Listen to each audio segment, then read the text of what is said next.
नमस्कार. उपयोगी माहिती या चॅनलवर आपलं सगळ्यांचं पुन्हा एकदा सहर्ष स्वागत आहे. आपण सगळे मजेत असाल, काय मजेत ना? मग मजेत असाल अशी आशा करूयात आणि चॅनलच्या विषयाला आज सुरुवात करूया. राजस्थानमध्ये जलचर काहीतरी जिल्ह्याचं नाव आहे. त्या ठिकाणी बोरचा पॉईंट घेतला असता. एका शेतकऱ्याला पाण्याची नितांत गरज होती. त्यांनी पाण्याचा शोध भूजल तज्ज्ञांना बोलावून शोध घेतला. तसेच पाणंड्यांकडून देखील शोध घेतला आणि तिथं पाण्याचा पॉईंट हा काढण्यासाठी त्याने उत्खनन हे बोरच्या गाडीने केले. तर तिथं त्याला भरपूर पाणी लागले आहे. ती बोरची गाडी देखील तिथून निघाली नाही, इतकं पाणी आणि वायू त्या ठिकाणून निघालेला आहे. तिथं थोड्याच अवधीत एक नदी टाईप कंडिशन त्या जमिनीला आलेलं आहे. अशा पद्धतीने इंटरेस्टिंग विषय असा आजचा आहे. तरी उपयोगी माहिती चॅनलवर काल आपण मासा कोणत्या पर्वतावर असल्यावर काय त्याचं फळ मिळतं हा व्हिडिओ अपलोड केलेला आहे. हातावर मासा असल्यावर तुम्हाला त्याचा काय उपयोग होतो किंवा तुम्हाला त्याची काय लाभ होतो, अशा पद्धतीने शीर्षक हे दिलेलं आहे. तो व्हिडिओ देखील तुम्ही जाऊन पाहू शकता. आणि भाग्यरेषा ह्या देखील कोणत्या पर्वतावर गेल्यावर काय फळ मिळते याचे देखील व्हिडिओ आहे भाग्यरेषेचा. तो देखील तुम्ही जाऊन पाहू शकता. उपयोगी माहिती ह्या चॅनलवर यू कॅपिटल आहे.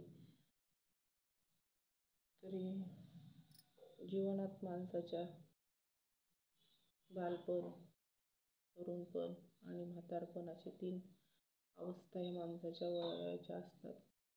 हे झालं भविष्याविषयी मागील आपण विषय बोललो ते. पण जनरल असं असतं की ज्यावेळेस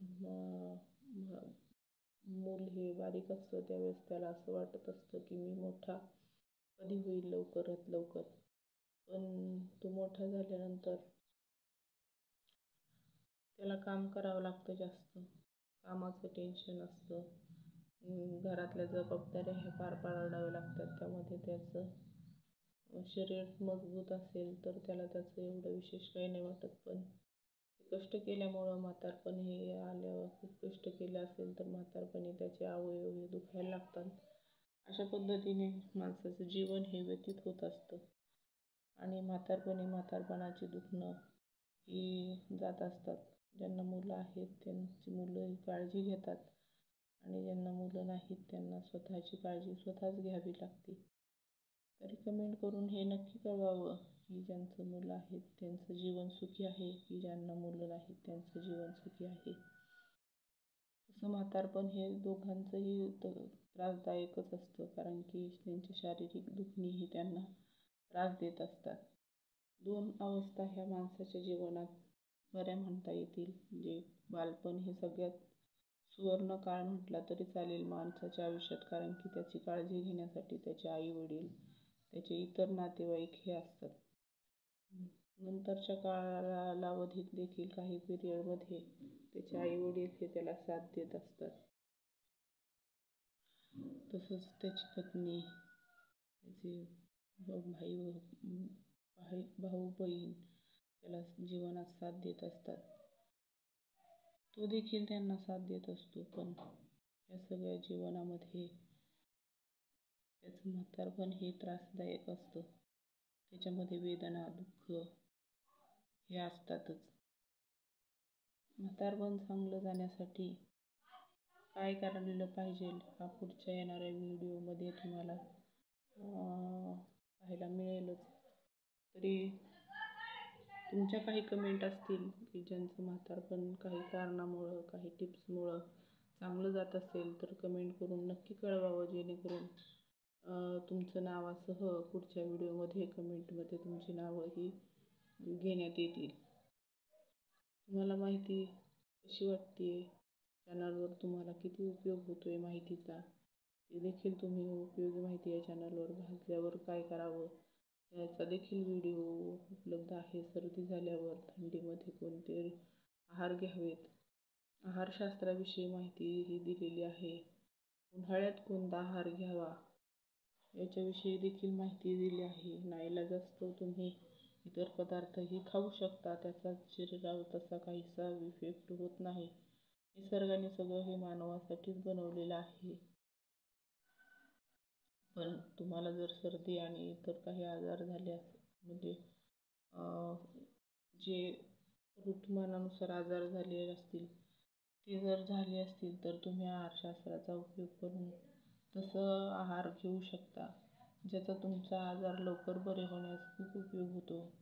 गोळ्या औषधांच्या पेक्षा देखील आहार हा तुम्हाला लवकर बरं करू शकतो. उदाहरणार्थ सर्दी झाली असता तुम्ही रात्री झोपताना हळदीचं दूध पिलं तर तुम्ही औषधं न घेता देखील लवकरात लवकर जर हा उपाय केला तर तुमची सर्दी देखील बरी होते. पण ते दूध घेतल्यानंतर उन्हात फिरणे वगैरे टाळलं पाहिजे, जेणेकरून तुम्हाला जो जंतू संसर्ग झालेला आहे तो लवकर नष्ट होऊन तुम्ही त्यातून लवकर बरे व्हाल. अशा पद्धतीने तुम्ही 2-3 दिवस जर सलग केलं किंवा पहिल्याच दिवशी तुम्हाला त्यामध्ये चांगला इफेक्ट पडू शकतो. तुम्ही गोळ्या औषधांशिवाय देखील लवकर बरे होऊ शकता जर लवकरात लवकर झाल्या हा उपाय तुम्ही जर केला तर. असे आणखीन विषय भरपूर आहेत जे चॅनलवर अपलोड केलेले आहेत, ते देखील तुम्ही जाऊन पाहू शकता. हे फक्त तुमच्या माहितीसाठी. आता थंडीचे दिवस आहेत आणि सर्दी ऋतुमानानुसार बदलली तर आता इकडं थंडीचे दिवस असले तरी इकडं पाऊस हा झालेला आहे. ऋतुमानानुसार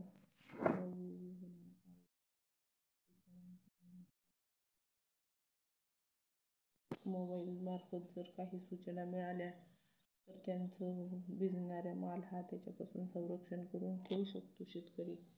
आता सध्या तशी सुविधा देखील उपलब्ध आहे, पण ज्यांच्याकडून ती पाहिलं जात नाही आणि त्यांना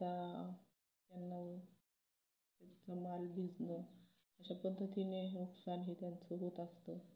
नंतर वाळवणं त्यांचा त्रास हा वाढत असतो. अशा पद्धतीने आता सध्या जे संपर्क माध्यमं आहेत त्यांचा आपल्याला उपयोग होतो, नाही असं नाही, पण त्याचा दुरुपयोग देखील होतो. मोबाईलमध्ये तुम्ही जर मोबाईल रात्री झोपताना किंवा उघडा ठेवत असाल जवळ तर त्याचा मग मेंदूवर तुमच्या शरीरावर वाईट परिणाम होतो. तुमची कार्यक्षमता कमी पडते, तुम्हाला आजारी पडण्यास हे कारणीभूत ठरू शकतो. तरी तुम्ही काय करू शकता, मोबाईल हा तुमचा जो मोबाईलचं कव्हर आहे त्याच्यामध्ये ठेवू शकता. तसंच मोबाईलचं कव्हरमध्ये न ठेवता तुम्ही दुसऱ्या खोलीत देखील मोबाईल ठेवू शकता. पण आता हे शक्य नसल्यामुळं मोबाईलच्या कव्हरमध्येच तुम्ही मोबाईल हा झाकण लावून ठेवणं योग्य ठरेल. अशा पद्धतीनं वेगवेगळ्या विषयावर उपयोगी माहिती या चॅनलवर व्हिडिओ हे रोजच्या रोज येत असतात.